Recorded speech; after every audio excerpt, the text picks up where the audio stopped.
Durga express के शानदार प्रस्तुति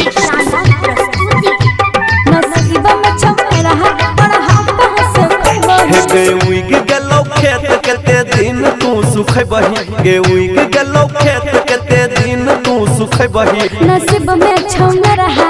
रे छौड़ा नसीब में छौने रहा और हाथ से बही नसीब में छौने रहा और हाथ से बही हे गे बाइक गेलो गाना केते दिन तू सुखै बही गे बाइक गेलो गाना केते दिन तू सुखै बही नसीब में छौने रहा रे छौड़ा नसीब में छौने रहा और हाथ से बही नसीब में छौने रहा और हाथ से बही तोहर के कपारे जल छे और हाथ से बही नसीब में छौने रहा और हाथ से बही डीजे कंचन राज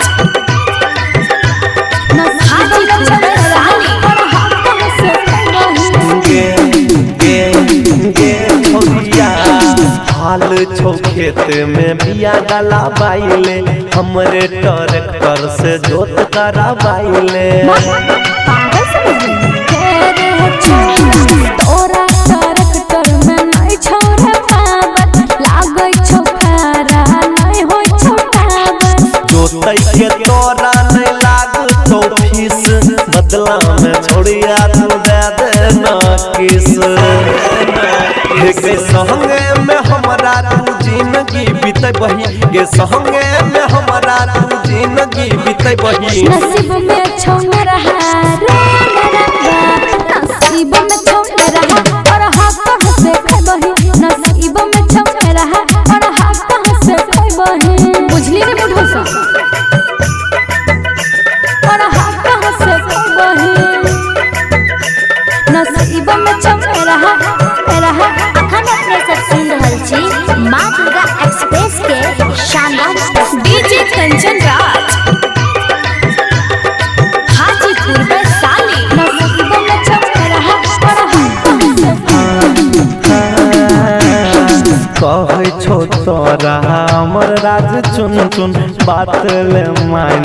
हमर गे मन चुन हमर गे मन तस्वीर ले ओह छो सनिया सुने रे चुन चुन बात हमर तू ध्यान से सुन आमोद अलबेला आई करतौ के खेला कहबे में छौरी तू एते झमेला